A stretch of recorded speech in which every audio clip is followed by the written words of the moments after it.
की बहुत खूबसूरत प्रोग्राम था.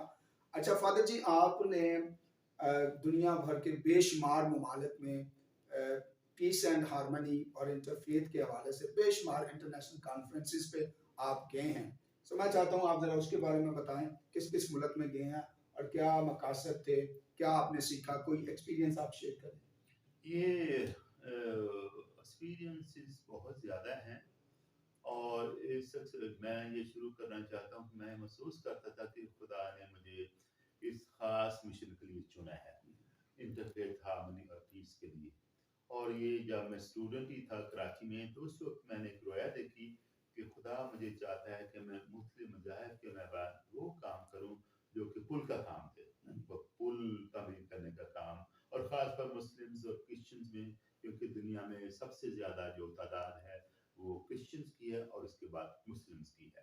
तो इसके लिए मुझे मेरी जमायत ने रोम में भेजा.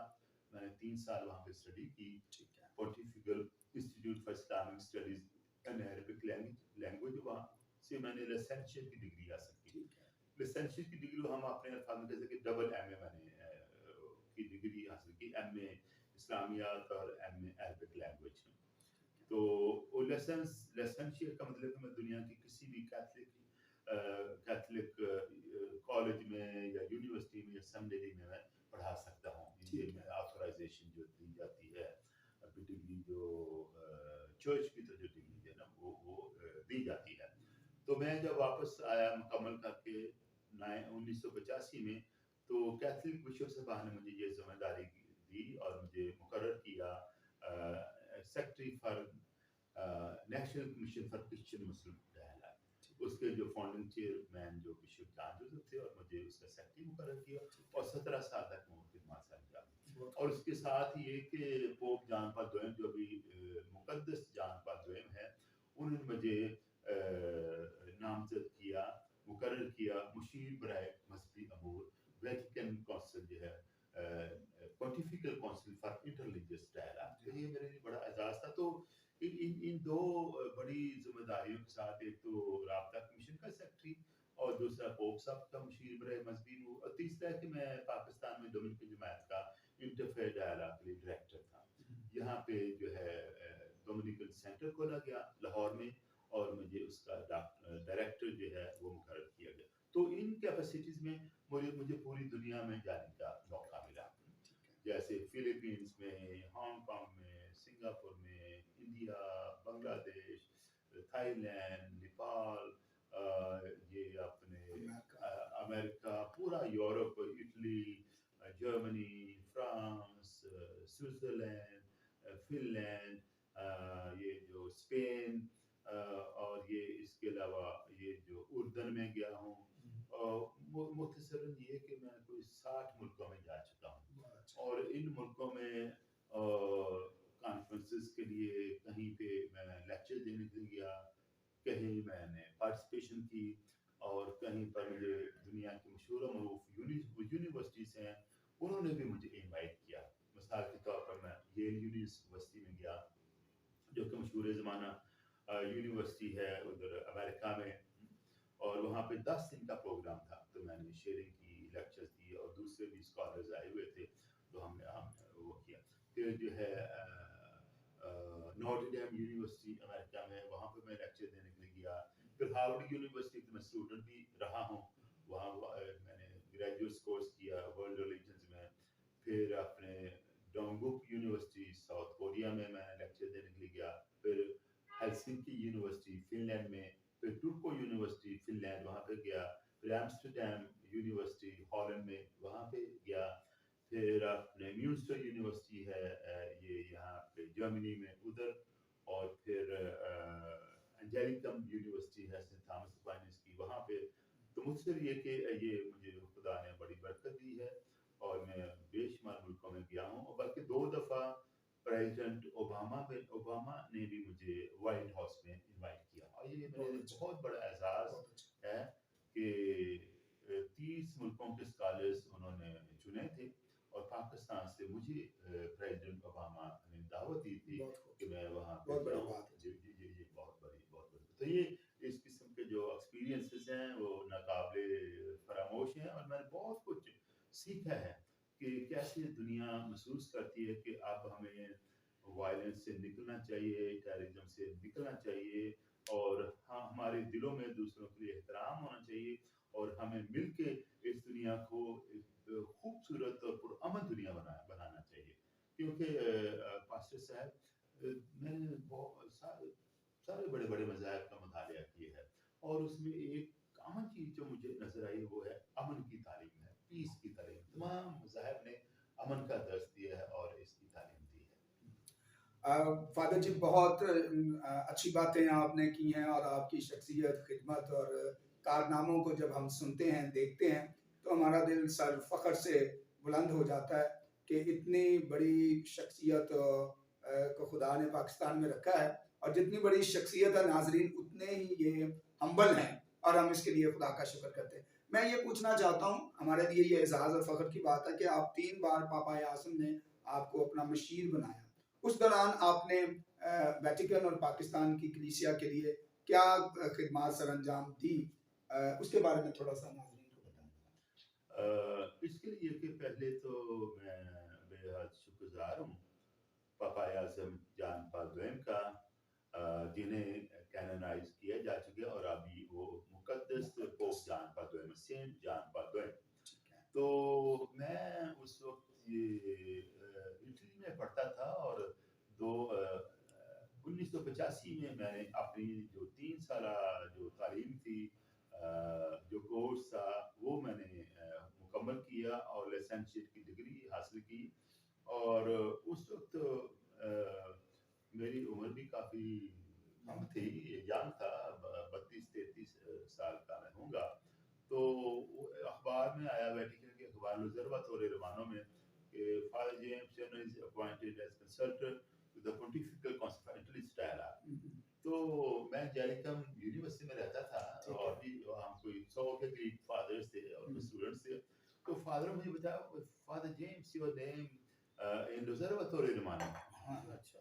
तो मैं सरप्राइज बड़ा आपके लिए। सरप्राइज, मेरे लिए बड़ी सरप्राइज थी कि मैं तो अभी इतना जवान हूँ, और जो है अभी मैंने वो लाइसेंसिएट की डिग्री हासिल की, और पापा आज़म की नज़र मुझ पर पड़ गई है, और I was appointed for 5 years. ये 85 से 90 तक मुझे उन्होंने अपॉइंट किया, और जो इंटरनेशनल पोंटिफिकल काउंसिल है, उसके लिए मुझे कंसल्टेंट जो है वो नामजद किया गया। और कंसल्टेंट्स की बड़ी एक बहुत बड़ी जिम्मेदारी होती है कि इनसे हम कंसल्ट करेंगे, तो फिर हम कुछ स्टेटमेंट देंगे, या कोई हम ऐसे अच्छा। चर्च के नहीं, जो इंटरफेयर डायलॉग के बारे में जो भी ठीक है। फाइनल कोई कोई डॉक्यूमेंट आता है या कोई स्पीच आती है, तो यहाँ से होके जाती है पोप साहब के, ठीक। पोप साहब उनको जिम्मेदारी भी मैं उर्दन जा रहा हूँ तो उसके लिए स्पीच लिख के दें, या मैं अच्छा, मतलब ठीक। के फिलीपीन जाना है, मैंने मुसलमान दीगर मज़ाहिब के लोगों को मिलना है, उसकी स्पीच लिखने जाना है। ठीक है। तो ये कि इनके ये पोंटिफिकल काउंसिल बहुत बड़ी जिम्मेदारी होती है, और ये पापा आज़म की खिदमत करते हैं, और उनके लिए वो रिसर्च करके उनको तकरीर लिख के देते हैं, डॉक्यूमेंट जो है वो बना के बना देते के हैं, देते हैं। ठीक है। डायलॉग के बारे में, हारमनी के बारे में। तो ये तो ये मेरे लिए बहुत ही एजाज़ की बात है कि 3 दफ़ा पोप जॉन पॉल द्वितीय ने मुझे मशीर जान के खुशी होती है कि आप पाकिस्तान में इंटरफेथ पीस एंड हारमनी पे अपनी पहचान और एक बड़ा मुकाम रखते हैं। आपने बड़ी मिसाली खिदमात सर अंजाम दी हैं। मैं ये सवाल करना चाहता हूँ ताकि लोग भी जान सकें कि इंटरफेथ पीस एंड हारमनी है क्या, और इसके मुस्बत असरात सोसाइटी पर क्या है। देखिए जी, जिस ज़माने में हम रह रहे हैं, ये पूरी दुनिया जो है एक ग्लोबल विलेज है, उसकी शक्ल इख्तियार कर चुकी है। और पूरी दुनिया में हम देखते हैं कि एक ही मज़हब के लोग नहीं हैं, बहुत सारे मज़ाहिब के लोग हैं। तो इंटरफेथ हार्मनी या डायलॉग का मकसद भी यही है कि हम मुख्तलिफ मज़ाहिब के लोगों के साथ जो है परवान चढ़ाएँ हम इज़्ज़त को, एहतराम को और कबूलियत को। अगर हम अपने इर्द-गिर्द देखते हैं तो बदकिस्मती से बहुत सारे वाक़यात अब भी हम ये देखते हैं कि मज़हब के नाम पर कैसे इबादतगाहों को जलाया जा रहा है, दूसरे मज़हब के लोगों के गले काटे जा रहे हैं, کسی کو وہ جلایا جا رہا ہے اور عبادت گاہوں کی بےربطی کی جا رہی ہے اور مذہب کے نام پر جو ہے نا وہ امتیازی سلوک یا پرسیکیوشنز وہ کی جا رہی ہیں اور یہ دنیا ہمارے سامنے ہے. جیسے ہمارے پڑوسی ملک میں ایک ویڈیو دیکھ رہا تھا کیسے ایک نوجوان بچی کا انہوں نے گلا کاٹ دیا کیشی واسے مسلم. اور پھر اسی طرح سے جو ہے پاکستان میں بھی وہ بنیادی طور پر ایک جو ہے تعصب تھا کہ ایک وہ سری لنکن جو تھا اس پہ جھوٹا الزام لگا کے رانتا کمارا کو اس کو بے دردی سے قتل کیا گیا اور اس کی لاش کو بھی جلا دیا گیا. اور اس طرح کی بہت ساری مثالیں ہمارے سامنے ہیں. تو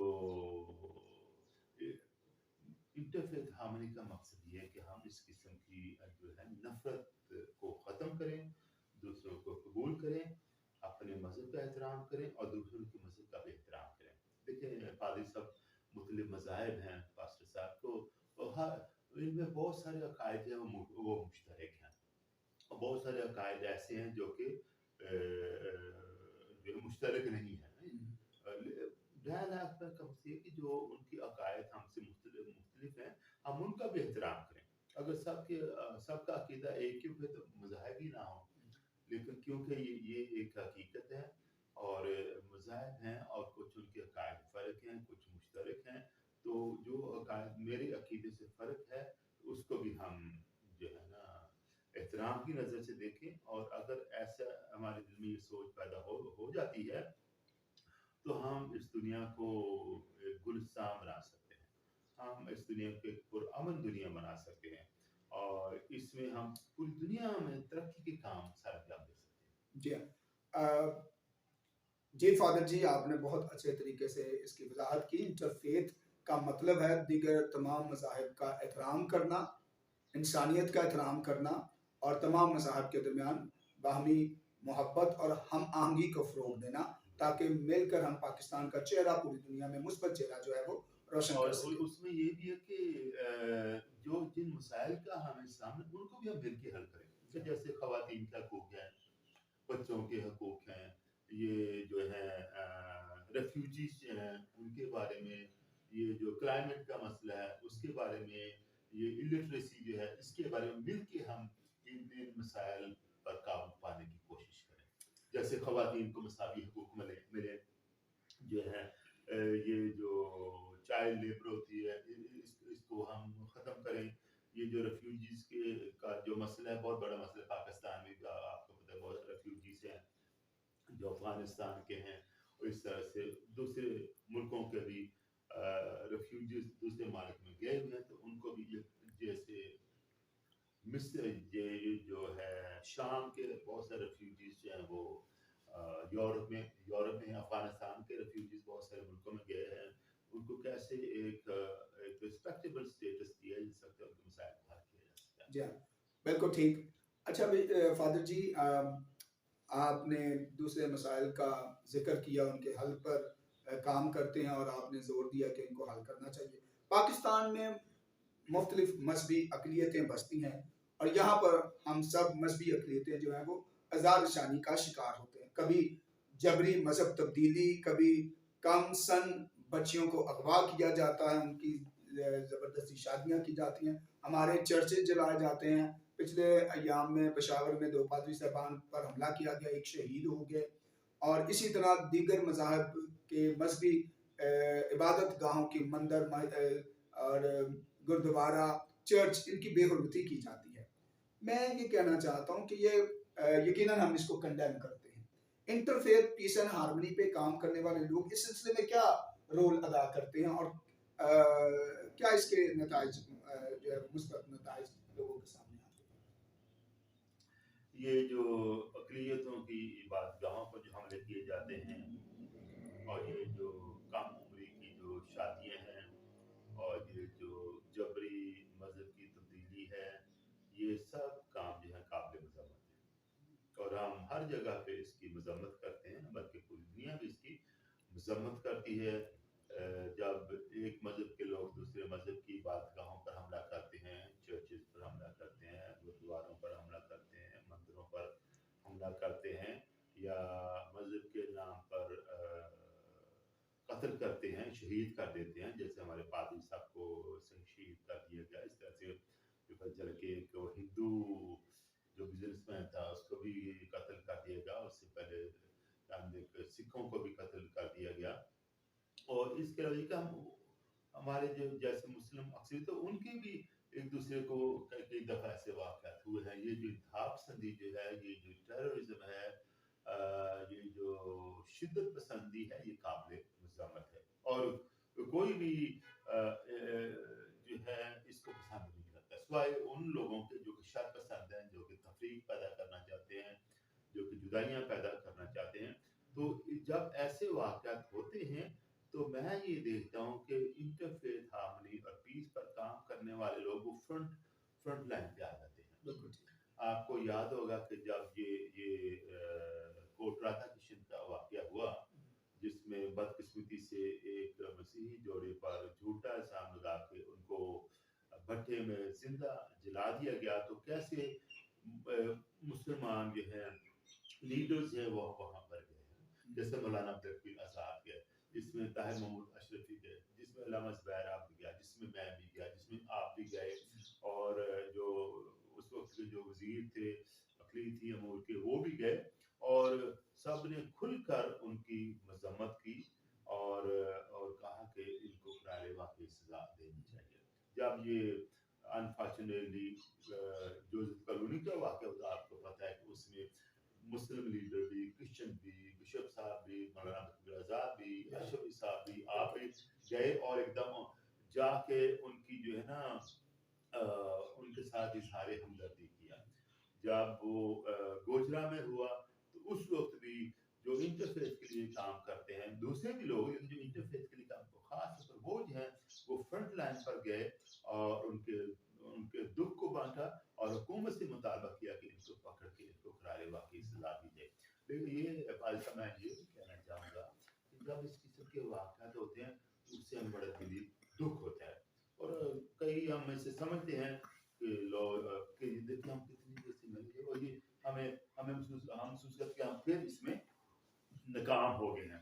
لیکن ہماری سوچ ایسی ہے، ہماری اپروچ ایسی ہے کہ ہم کبھی بھی جو ہے نا بدتر نہیں ہوتے ہیں. ہم پھر بھی جو اندھیرا چاہے جتنا جو ہم جیسے یہ موم بتی جاتی ہم اس میں روشنی کی کرن جلاتے ہیں کہ اندھیرا چاہے جتنا مرضی ہو، ہم نے پھر بھی پازیٹیو جو ہے وہ اپروچ اپنانی ہے. جو چیزیں کنڈیم ہوں اس کو ہم کنڈیم کرتے ہیں، اور جو چیزیں پازیٹیو ہیں اس کو ہم آگے لاتے ہیں کہ آگے ہم کریں. آپ کو پتہ ہوگا کہ جب یہ سیالکوٹ میں بھی واقعہ ہوا تو کتنی بڑی پریس کانفرنس کی گئی تھی لاہور میں، جو ہمارے وزیر اعظم کے جو اسپیشل جو ایڈوائزر ہیں طاہر محمود اشرفی، انہوں نے یہاں کے کام سے ہندوؤں کو بلایا گیا، کرسچنس کو بلایا گیا، میں بھی تھا. کرسچنس میں سے تو سب نے مل کے اس کی